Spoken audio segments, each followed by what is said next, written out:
Good evening, everyone. Good evening. My name is Chris Cook. I'm the Chief of Environment, Energy, and Open Space. Thank you very much. Hopefully by the end of the program, you're still saying those things. I'm really, really happy to welcome you here. It's an honor to have you here tonight. We've all been impressed with you making Boston more beautiful, one garden at a time. And it's my great honor to say that, and I'm sorry that we can't be outside right now, but first off, a round of applause for Suffolk University for allowing us to use this space. They're such an amazing partner for us in the city, and especially in the parks, especially in this neighborhood. There's so many benefits. You know, Mayor Walsh asked us to continue this contest, and he realized the benefits of gardening, the love the city has for it, and how gardening brings the community together while helping to beautify all corners of Boston. There's going to be a lot of talk tonight about the beautification and sort of the respite that these spaces give to us. But I just want to touch briefly on the fact of the ecological benefit that these spaces that you've created are having for our communities. You know, a recent study just came out of London that even the smallest little patches of nature in urban settings that are provided in some sort of contiguous fashion, so your window boxes, your gardens, results in the multiplier of 2 to 3 additional species for that urban environment. And when you look at the context of how our environment is under attack, I mean, just yesterday there were regulations to, augment the Endangered Species Act. And when you look at what you folks are doing in your community, providing beauty, but also providing these incredible resources for kids, for families to have exposure to nature in our communities, while also providing a respite for nature who takes care of us. Nature who provides all the benefits, the health co-benefits that we get from nature. It's such an incredible honor to have you all assembled in this room for what you do for the city. So thank you very much on behalf of the Environment Department and the Environment Cabinet. It's a brilliant thing that you do. But now it gives me great pleasure to introduce to you someone who is a huge park supporter and obviously a huge supporter not only of your work, but of community gardens as well. And we've really been able to expand them throughout the city, not only parkland, but community gardens. And this summer, he's actually directed us to undertake a LiDAR study of our city. So we'll be able to fully understand our tree canopy so we can plant more trees than ever and really expand our tree canopy in the city of Boston. So we'll be undertaking that later in the summer. Ladies and gentlemen, please a warm welcome for the Mayor of Boston, Martin J. Walsh. Thank you very much, Mayor. Thank you, Chris, and I want to thank you for your great work. And Chris used to be the Parks Commissioner. He's no longer the Parks Commissioner. He's the Chief of Environment and Open Space. And Ryan Woods is the new Parks Commissioner. So I want to thank Ryan and his team. This honestly is my favorite event of the year, and I'll tell you why. Because I walk in this room, everyone looks so stressed. You have this look on your face. Your garden, I know, is the best one in the city of Boston. I want to thank you for the love and care that you put into the garden. I have to be completely honest with you. My first year doing this was 2014, and I was petrified because I said, I'm going to this garden party. Everyone knows more about flowers and trees and grass and dirt than I do, and I had to stand up here and I had it written down. I had to fake it, and I think everyone in the room knew I had no idea what the hell I was talking about. So I want to just thank you. I've learned over the years by paying attention. And just to tell you a quick story, so I decided I'm a fanatic of my yard. When I see a crabgrass grow in my yard, I freak out. When I see cracks of weeds in the sidewalk, if you go by my house right now, on the sidewalk, I pull out the weeds out of the sidewalk. I'm literally on my hands and knees. And I think it was last week or the week before last, I decided on a 97-degree day, I left work early because there was this thing growing out of my hedges. I didn't know what it was, and I went home and I bought a clipper, and I literally went along the whole, I have about, 30 feet run of hedges, and I was literally inside pulling weeds and the little things that go around out and the weeds out and pulling down trees and de-weeding. And the guy pulls over, a guy that painted my house last year, and he looked up to me and he said, how you doing? I said, I'm good. Now I'm sweating, soaking wet. I have sweat coming everywhere. And he said to me, is that poison ivy? And I'm standing there and I'm looking at him and I'm like, well, I don't know. He goes, you'll know in 3 to 5 days. And it wasn't poison ivy, so I was lucky. But I forget, somebody gave me a little tip on the vinegar, on pouring in the cracks that kills the weeds. And I just want you to know, I have a gallon of it. My house smelled like a vinegar potato chips on the weekend because I went around and poured vinegar. I used a spray bottle, but it wasn't going enough. I didn't think it was enough, so I doused the weeds. And I'm watching them turn from green to kind of, they're yellowish right now, the ones that are left, and most of them are out. But anyway, I just want, you inspire me. So thank you for that. Thank you, all of you, for inspiring me. Let me get some housekeeping out of the way. Thank you, Suffolk, for having us tonight. I'd rather be at Public Gardens, but unfortunately the rain's coming. Well, actually, it's good. The rain's been great this year. Every park in the city is green, including the state park. So we're doing a good job this year. The grass is growing too fast, but no, it's good. So thanks Suffolk University. I want to thank the gardeners who are here today. I want to thank you for entering this contest. Literally, swear to God, when I was coming in the garage, a woman got out, going to her car. She's a teacher here, a professor here, and she said, I'm kind of upset. There's a garden thing upstairs. I want to be part of it. I said, where do you live? She goes, Sudbury. I'm like, forget about it. You can't be part of it. We're back to Boston, so people are envious of all of you. To the judges, thank you for the judges for all of your great work that you do. I know this is a very difficult competition, and it's difficult because the people who are into this contest love their yard, loves their city, and loves everything that you do. So thank you for that. I want to make a special mention this year for Norbert Sissel. Norbert, and some of you might know him, some of you might not know him. Norbert was Director of Operations for JetBlue at Logan Airport. I don't know if anyone from JetBlue's here. And Norbert proudly came to this every single year, and he donated tickets every single year for JetBlue, round-trip tickets anywhere in the domestic United States of America. He passed away suddenly last year, and I went to his wake, and it was a 2.5-hour wait in line. I waited in line because I wanted to go in there. When I got in there, I thanked his wife and his children for his dedication to JetBlue and to Boston, but more importantly to this event tonight. This was his kind of marquee. He was at a lot of things. He did a lot for the city. Anytime we called him for tickets for anything, or if somebody needed to get somewhere in an emergency, he was the guy. He'd take care of it. It was done. But this was an event that's how I got to know him at this event. And he never missed it. He always stood in the back. He came up for the bowl that we pulled the names out of. And anyone from JetBlue here tonight, we just want you to know that we truly miss Norbert. He's an amazing human being. And anyone in this room, you had a chance to meet him, you know what he was. He was just a great person. So Norbert, looking down on us tonight, he's laughing. He's here in spirit. Thank you, Norbert, for what you did for the city for so many years. Thank you.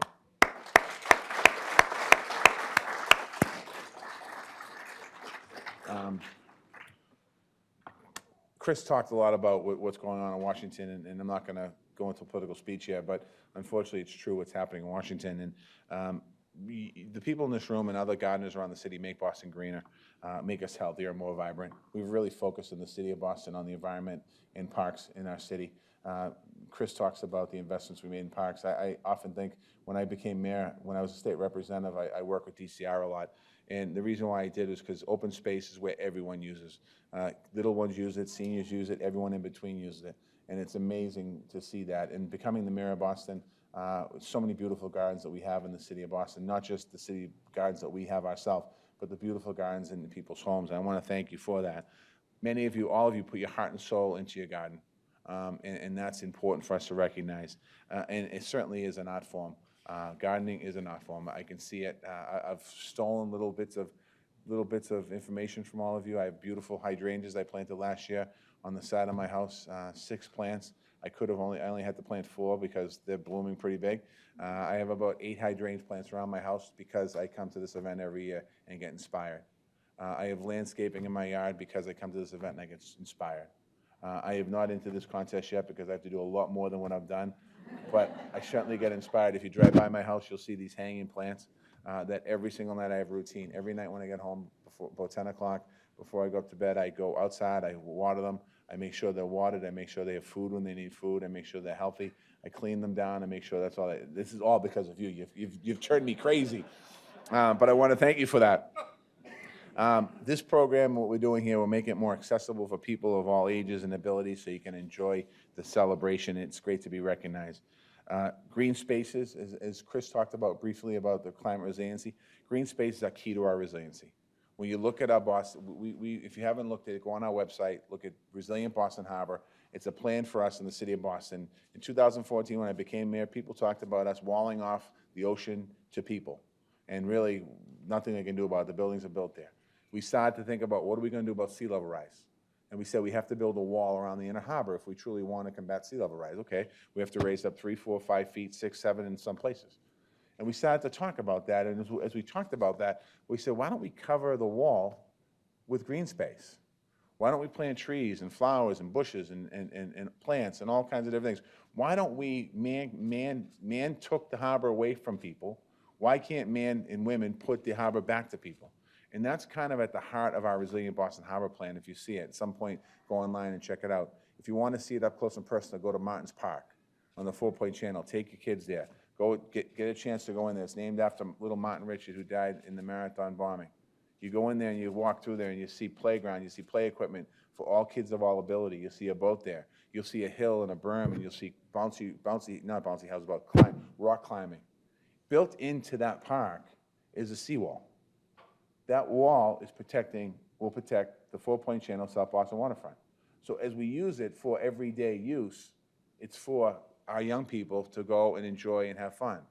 But ultimately what it does, in the case of a superstorm, Sandy, that hit New York, or in a hurricane, that will protect our shoreline.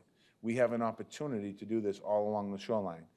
Bring it back to the homes. It's important for all of you to continue to do what you do and encourage other people about planting trees and taking the open space and ripping up the hot top if you can and putting grass in place. Because climate resiliency doesn't affect the waterfront. It affects many different neighborhoods that we have in the city of Boston. So you are setting the tone for the rest of the city to follow, and I want to thank you for that.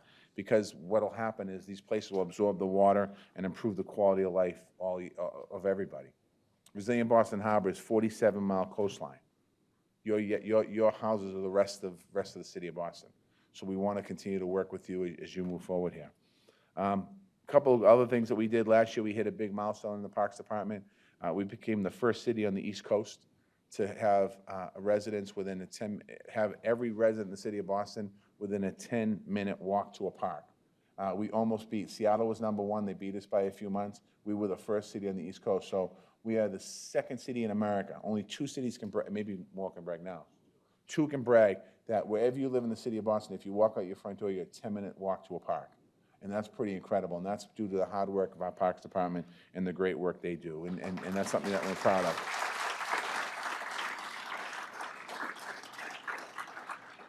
Neighborhood gardens are part of our green network. They bring nature into our urban environment.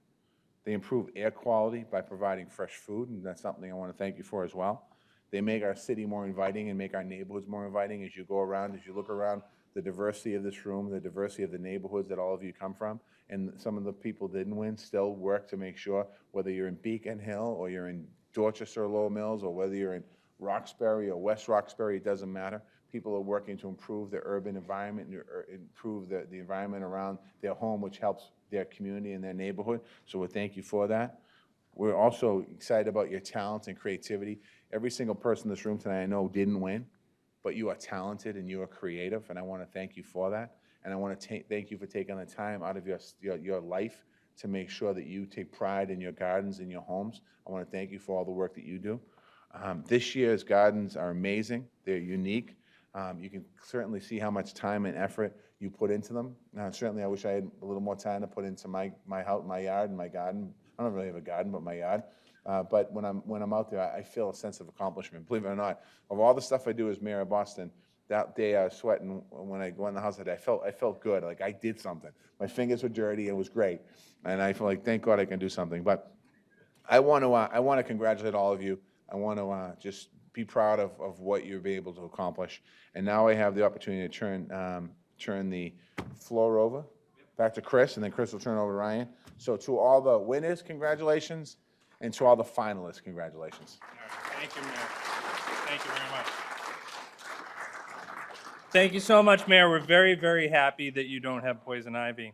This contest wouldn't happen without the support of our generous sponsors. Now, of course, the mayor already mentioned JetBlue, But of course, I also want to thank Mahoney's Garden Center, and Tom and Cindy are here. If you could give them a round of applause, thank you so much. I know representing the Boston Flower Show, Carolyn Weston is here. Carolyn, thank you very much for your continued support. And we want to thank Polar and the ICA, and of course the Harvard Museum of Science and Culture, and again, thank you to Suffolk University for supporting us. I'd be remiss, though, if I didn't thank the Boston Parks and Recreation Department, specifically the Horticulture Division, which gave us this beautiful display, which almost looks more beautiful here because it's not competing with the public garden flowers, so it's it really pops there, so we're very grateful to them. And then, of course, the external relations team to put together this whole event. We're very, very grateful.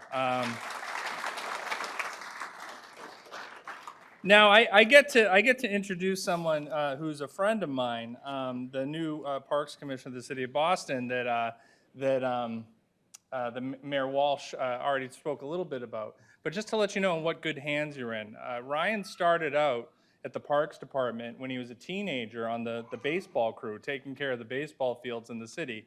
And I think he's had every single administrative job you could possibly have at the Boston Parks and Recreation Department. He's a fantastic friend. He's very, very detail-oriented, and he cares very, very passionately, not only about conservation issues, but also recreation issues, especially when it comes to kids. And I just want to state that while I was Parks Commissioner, he was part of every single good decision I made. And every bad decision I made entirely on my own. Ladies and gentlemen, your Parks Commissioner, Ryan Woods.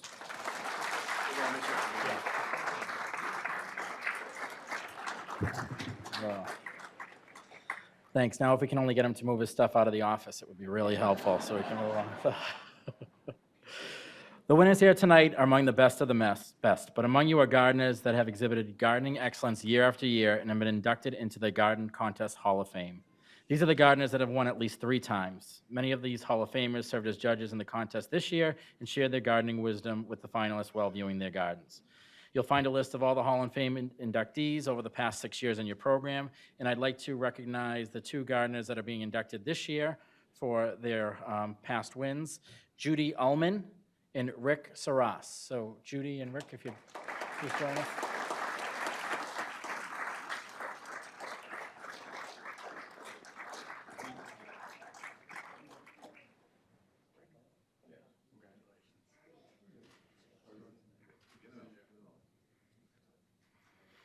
And due to their wins this year, next year's Hall of Fame inductees, just when I say your name, please stand. You'll be given your award next year when you're inducted. But Carmen Musto, Darrell Johnson and Rick Smith, Rick Kuthi, Kristen Mobilia, and Michelle Toper.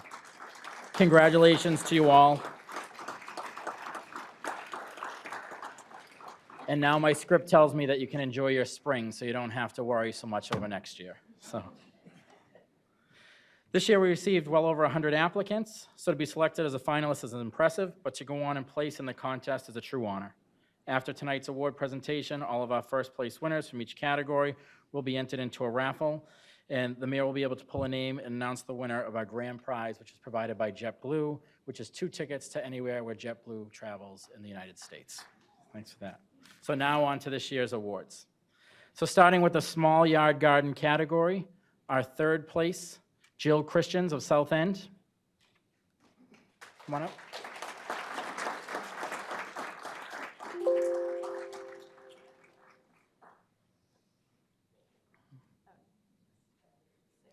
In 2nd place, Rick Kuth of Dorchester.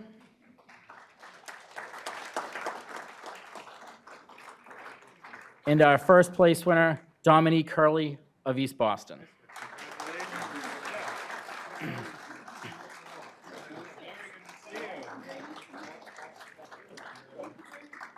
Gardeners in the small yard garden category creatively utilized their land to produce big results in 250 square feet or less.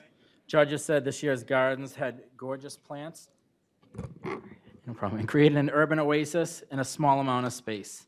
They particularly admired the water features, bursts of colors, and even a Zen Buddha in one of the gardens. Congrats to all this year's small yard and garden category winners.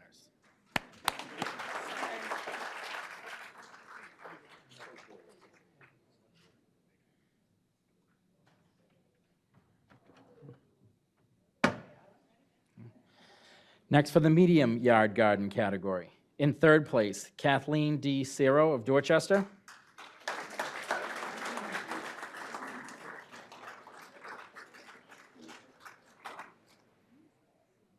In second place, Sandra Jordan of Jamaica Plain.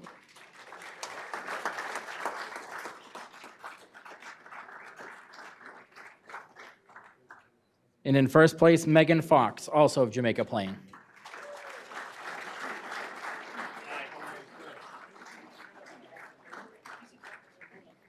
Gardeners in the medium-sized yard category create a beautiful garden in 500 square feet or less of space. The judges love the creativity of these gardens.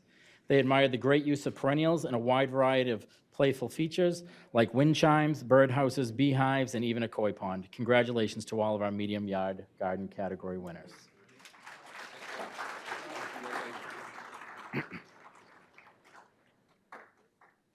Next up in the large yard garden category. In third place, Joanne McManus of High Park.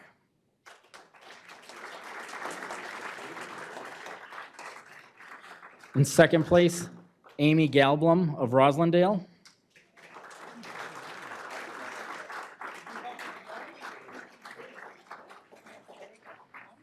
And in first place, Daryl Johnson and Rick Smith of Dorchester.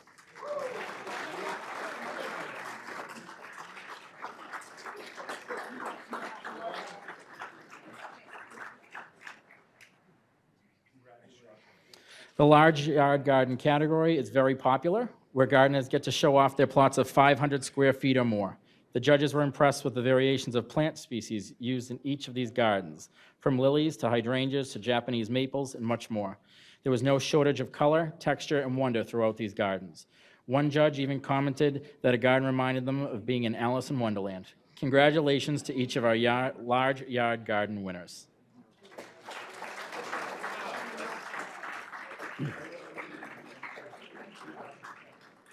Next is our porch, balcony, or container gardens. In third place, Colia Zimmerman of Charlestown.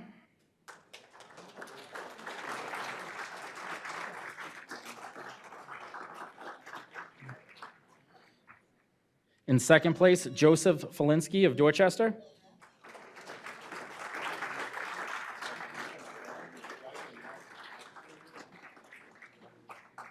And in first place, Michelle Toper of the North End.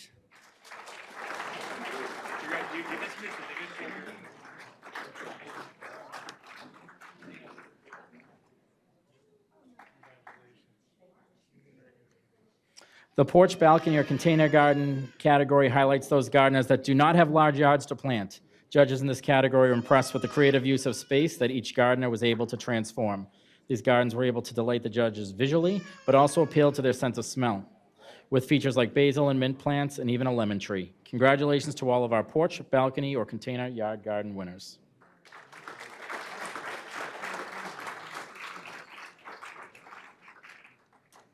Next is our shade garden category. In third place, Dan Gazelle of the Fenway.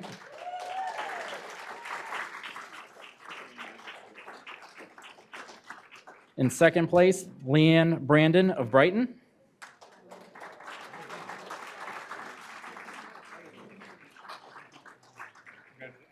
And in first place, Miguel Rosales of Beacon Hill.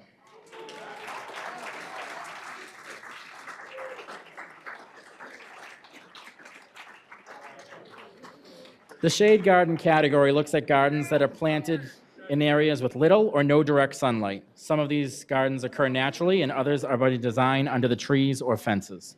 Judges in this category describe these gardens as tranquil, pristine, and creative, featuring playful features such as butterfly hotels, whimsical gnomes, toy soldiers fighting a pint-sized Godzilla, and even the Statue of Liberty in the middle of a pond. Congratulations to all of our shade garden winners.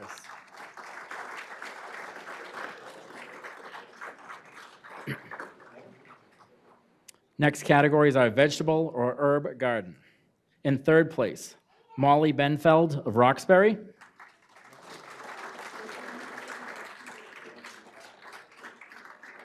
In second place, Pasqualino Cerro of High Park.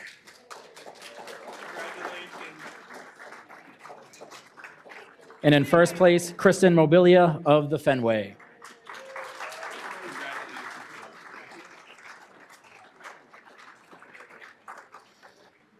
The vegetable and herb garden is always a favorite of our judges because of the possibility of free samples. This year, they were impressed with the gardener's use of organic composting methods, use of recycled materials, and the use of rain barrels to capture water. One finalist hails all the way from Italy, in fact, wowing the judges with his tomato plants, lemon trees, and even Italian eggplant. We joke all we need is a little mozzarella cheese, and we have ourselves a dinner that evening. Congratulations to all of our vegetable and herb garden winners.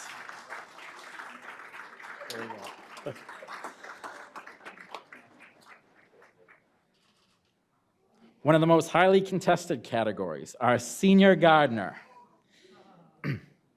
In third place, Errol and Jan Ace of Dorchester.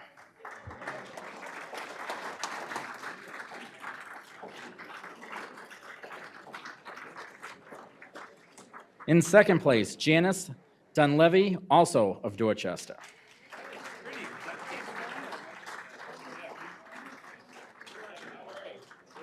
And in first place, Cheryl Crawford of Roslindale.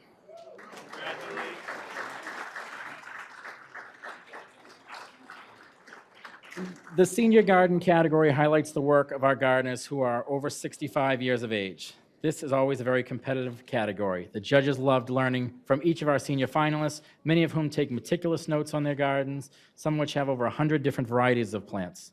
Judges noted that these gardens were not just home to a wide variety of plants, but animals as well. In fact, one finalist garden is wildlife habitat certified and was able to demonstrate this by ringing a bell and having a handful of birds come to join the judges. Now that's impressive. Congratulations to all of our senior garden category winners.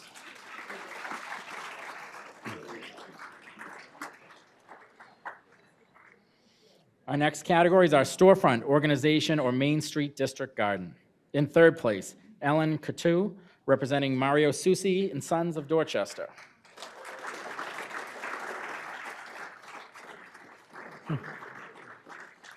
In second place, Alexander Thomas of the Carol Thomas Funeral Home of High Park.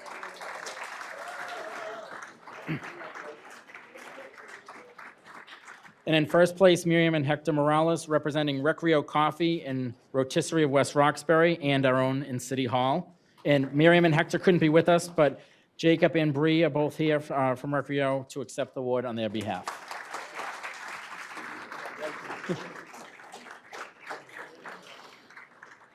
This category encourages organizations to beautify its storefront, yard, or patio, and in turn, improve the aesthetic of its neighborhood, creating welcoming spaces that build community.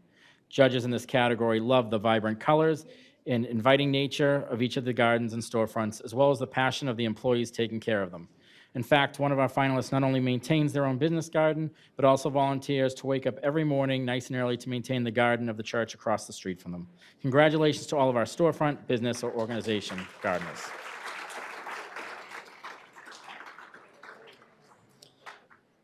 Next is our community garden category. In third place, Craig and Kimberly McNulty of Fenway.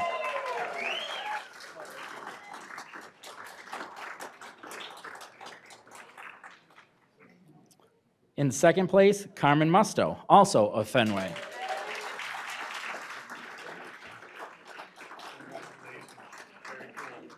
And in first place, from nowhere else but the Fenway, John Ruiz.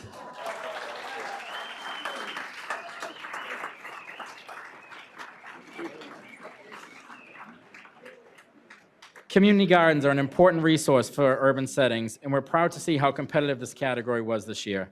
The judges described these gardens, all of which are located in the Fenway Victory Gardens, as places that are neat and well-maintained, but also tell their own stories. These gardens were tremendously appealing, used compost materials, and one was even Red Sox theme with basers, retired numbers, and a green monster flower boxes. Now that's a home run. Sorry, I missed that punchline, damn. Congratulations to all of our community garden winners.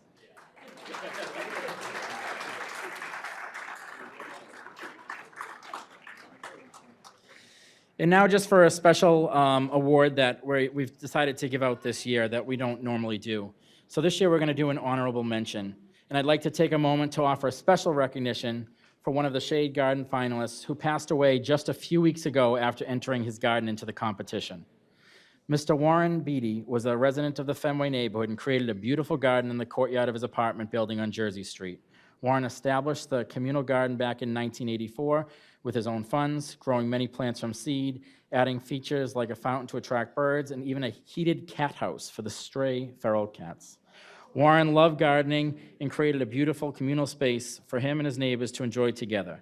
At this time, I'd like to invite Warren's good friend Jeff Baranko up to the podium to join Mayor Walsh. And on behalf of the mayor, the Parks Department, and the entire city of Boston, we'd just like to thank Warren for his hard work to beautify our open spaces over the past 3 decades. And we want you to know we appreciate his talents, attention to plants, and the community he was able to create through his garden.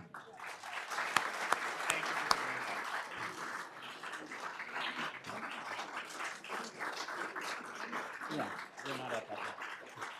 Bring that to the mayor.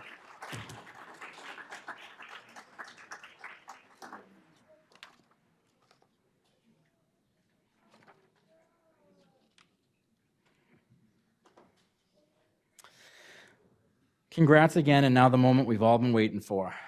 Now's the time for the mayor to pull that name out of the bowl for our grand prize winner for 2 round-trip tickets to any JetBlue nonstop destination. I'll be really happy and get everyone else mad at me. All right, here we go. I'm not peeking. All right, ready? The winner is Mayor Walsh.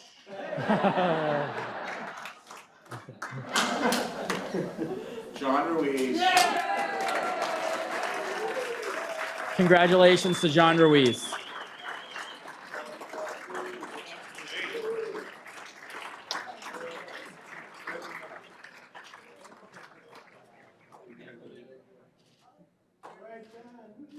Who are you going to take, John? That's the question now.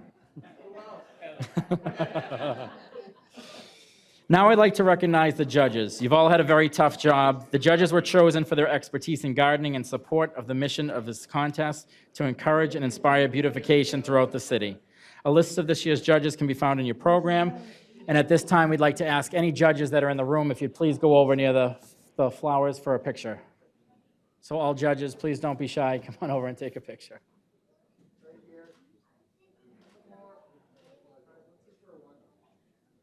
Thanks to all of our judges, who majority of them all are previous Hall of Fame inductees.